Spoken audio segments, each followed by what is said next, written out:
سومين guulaysan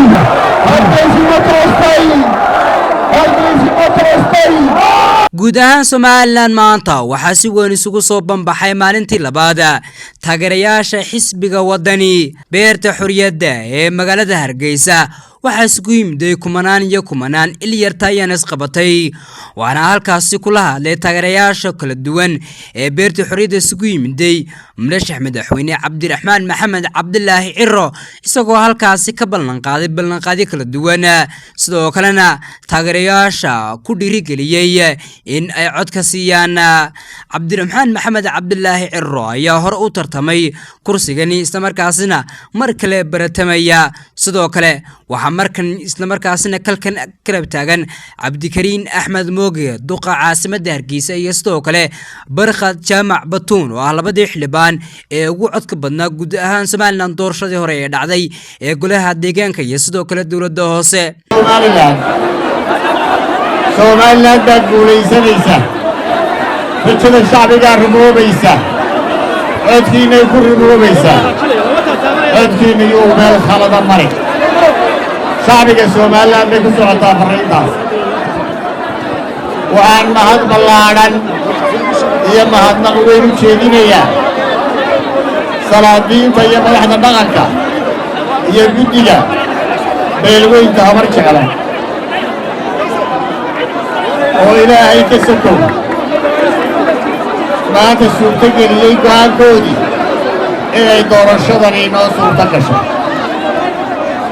odayaashaasi may mudnayn in dayuurad loo soo kiraysto oo maxaa looga soo hanjamo miyay mudnaayeen in lacagtii dawladda dayuurad lagu kiraysto oo odayaashii nabadda iyo doorashada keenay loo soo hanjamo oo laydhaa jeelkaa liinta ku cabbaysaa odayaashaasi waxay qaranka ka mudan yihiin mahadnaq iyo abaalgud iyo bilad dahaba waxaan u mahadnaqayaa ciidamada qaranka jamhuuriyadda Somaliland ee kala duwan waxaan u mahadnaqayaa inay caddeeyeen inay doorashada dhexdhexaad ka yihiin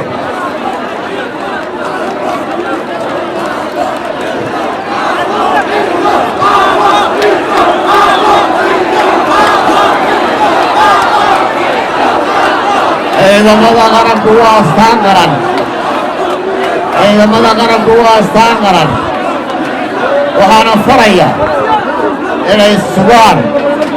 ammaanka sanaaduuqda doorashada haddii la yidhaahdo waxaan u mahadnaqayaa komishanka doorashooyinka qaranka oo qabiyo tiray qabsoomidda doorashada aad iyo aad bay mahadsan yihiin walaalayaal shacbiga Somaliland dawladda ka mas'uula nabadgelyadooda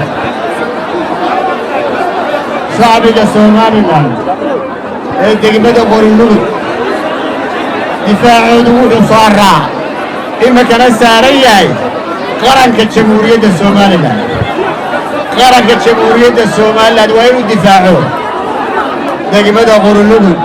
iyo dhammaan degmooyinka Somaliland ilkaasi wuxuu saaray xukuumadda shacbiga ma saara waxaana wadaanigu ku wadsanayaa waxay noo joogto marti fara badan waxay nala hadlaysa madax fara badan inay ismaamushaan oo brotokoolka iyo maamuuska ay ilaalisaan istaageertaan xilliga iska yareysaan madaxdiinana famiyihiinna iyo guddiyayaaneen inay si fiican u dhegaysataan oo dhagaha u dhigtaan geesta kale iyaguna sidoo kale waxaa hadlay qaar ka mid ah mas'uuliyiinta xisbiga wadani ee la hadlayay taageerayaasha kala duwan ee isugu soo banbaxay beerta xuriyadda ee magaalada Hargeysa xisbiga wadani waxaan u rajaynayaa guul madaxweyne Cabdiraxmaan Ciro waxaan ku rajaynayaa guul inuu ku guuleysto isbahaysiga siyaasadeed dalka waxaan idinku diiwaaninayaa 13 bisha oo maanta laga bilaabay ahmadnimada iyo al-shabaab waxaan سومين guulaysan kumaynu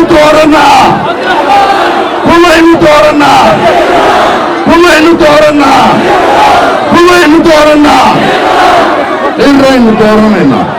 dalkani uma baahna oo la qaadi karo siyaasad qalqaaliya mayna diyaarsanayno waa 6 maalmood aynu goobaheena u dhawaanayno waa 6 maalmood ay Cabdiwahaab Cirku Warbaahinta Dalsan Hargeysa.